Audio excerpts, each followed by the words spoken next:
لوگوں کی نسل چلتی ہے بیٹے سے، میری نسل چلے گی میری بیٹی فاطمہ سے۔ اور آپ نے فرمایا کہ میرے اہل بیت سے محبت کرنا، مجھ سے محبت کرنا ہے، اور میرے اہل بیت سے بغض رکھنا، وہ مجھ سے بغض رکھنا ہے۔ اور آپ نے فرمایا قیامت کے دن سارے رشتے ٹوٹ جائیں گے لیکن میرا رشتہ میرے خاندان کے ساتھ باقی رہے گا اور میں ان کی سفارش ضرور کروں گا۔ اور آپ نے فرمایا کہ میرے اہل بیت کے بارے میں میرا خیال رکھنا۔ اس پر میں ایک واقعہ سنا دیتا ہوں۔ یہ ابن جوزی رحمۃ اللہ علیہ جیسے محدث نے اس واقعے کو نقل کیا ہے اپنی کتاب البر والصلہ میں، کہ ہرات میں ایک سادات فیملی تھی۔ وہ خاتون جوانی میں بیوہ ہو گئیں، بچیاں تھیں، تنگ دستی آئی تو انہوں نے سمرقند کی طرف ہجرت فرما لی، رزق کی معاش کی تلاش میں۔ وہاں پہنچی تو پوچھا کوئی یہاں سردار، کوئی سخی، تو لوگوں نے بتایا کہ ایک تو یہاں مسلمان بڑا سردار ہے اور پورے علاقے کا رئیس ہے، اور ایک یہاں آگ کا پجاری آتش پرست ہے، وہ بھی بڑا رئیس، بڑا سخی مالدار ہے۔ تو انہوں نے سوچا کہ میں غیر مسلم کے پاس کیوں جاؤں۔ وہ مسلمان کے پاس گئیں اور اس سے فرمایا کہ میں آل رسول ہوں، پردیسن ہوں، میری بچیاں ہیں، مجھے ٹھکانہ بھی چاہیے، کھانا بھی چاہیے۔ وہ سردار کہنے لگے تیرے پاس کوئی، عام طور پر جو اہل البیت ہے ان کے پاس لکھا ہوا نسب نامہ ہوتا ہے، میں نے کئی گھرانوں میں ماشاءاللہ دیکھا اللہ کے رسول تک ان کے سارے آبا کے نام لکھے ہوئے۔ تو کہا تیرے پاس کوئی سند ہے؟ اس نے کہا بھائی میں تو پردیسی ہوں، غربت کی ماری میں کہاں سے سند دکھاؤں۔ تو وہ کہنے لگا یہاں تو پھر ہر دوسرا آدمی کہتا ہے میں سید ہوں، آل رسول ہوں۔ تو اس نے کوئی اچھا جواب نہیں دیا۔ تو وہ وہاں سے آئیں اور اس آتش پرست کے پاس گئیں، وہ جو آگ کا پجاری تھا، اور اپنا تعارف کروایا۔ اس نے فوراً اپنی بیگم کو ساتھ بھیجا اور کہا کہ جاؤ ان کی بچیوں کو لے کر آؤ۔ جاؤ، انہوں نے کہیں ٹھہرایا ہوا تھا، ان کو لے کر آئے، سرد رات تھی، ان کو کھانا کھلایا، سلا دیا۔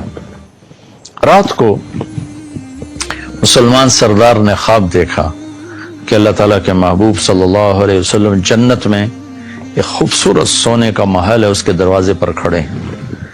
یہ عرض کرتا ہے یا رسول اللہ یہ محل کس کا ہے؟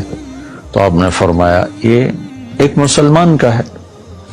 تو وہ کہنے لگے یا رسول اللہ مسلمان تو میں بھی ہوں۔ تو آپ نے فرمایا اپنے اسلام پر کوئی دلیل پیش کر، کوئی ثبوت پیش کر۔ تو وہ کانپ گئے۔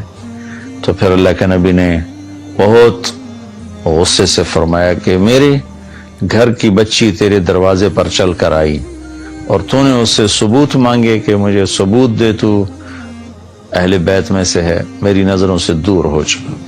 ان کی آنکھ کھولی تو ان کی چیخ و پکار، وہ ننگے سر ننگے پاؤں باہر نکل کے شور مچایا کہ وہ جو پردیسن خاتون تھی کہاں گئی؟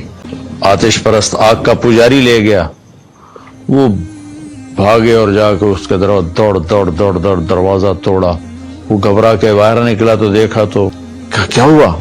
کہا بھائی وہ جو تیرے پاس خاتون آئی ہیں بچیوں سمیت مجھے دے دو، وہ میرے مہمان ہیں۔ وہ کہنے لگا مجھ سے 300 دینار لے لو۔ 300 دینار کوئی آج کا 60-70 لاکھ روپیہ بنتا ہے۔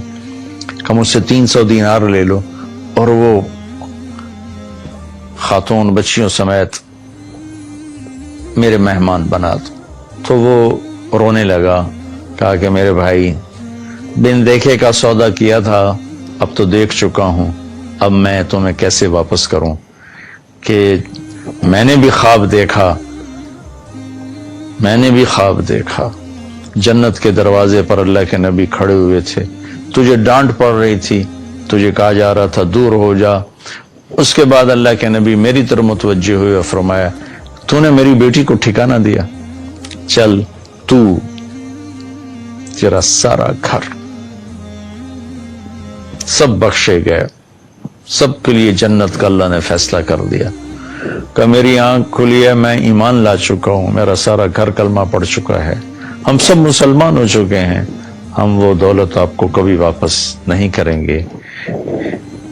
یہ اہل البیت ہیں، اور یہ کوئی 300-400 سال کے بعد کی نسل ہے، تو حسن حسین کا کیا مقام ہوگا، زین العابدین کا کیا مقام ہوگا، زینب کا کیا مقام ہوگا، فاطمہ کا کیا مقام ہوگا، علی کا کیا مقام ہوگا، عباس کا، جعفر کا، عقیل کا۔ آل و رسول ہیں، حضرت عباس کی اولاد، حضرت علی کی اولاد، حضرت عقیل کی اولاد اور حضرت جعفر کی اولاد۔ ان 4 حضرات کی اولاد کو آل رسول کہا جاتا ہے، اور پھر اس میں سب سے عالی شان ہیں جن کا سلسلہ حضرت حسن حسین یعنی حضرت فاطمہ سے چلا۔ حضرت علی رضی اللہ تعالیٰ عنہ کے حضرت فاطمہ کے بعد آپ نے 7 شادیاں اور کی، ان سے بھی آپ کی اولاد ہے، وہ بھی اہل البیت ہیں، چونکہ حضرت علی کی اولاد ہیں، ان پر بھی صدقہ حرام ہے۔ لیکن جو مقام حسن حسین کو حاصل ہے جناب فاطمہ رضی اللہ تعالیٰ عنہ اور جناب رسول اللہ صلی اللہ تعالی وسلم کی نسبت، وہ اور کسی کو حاصل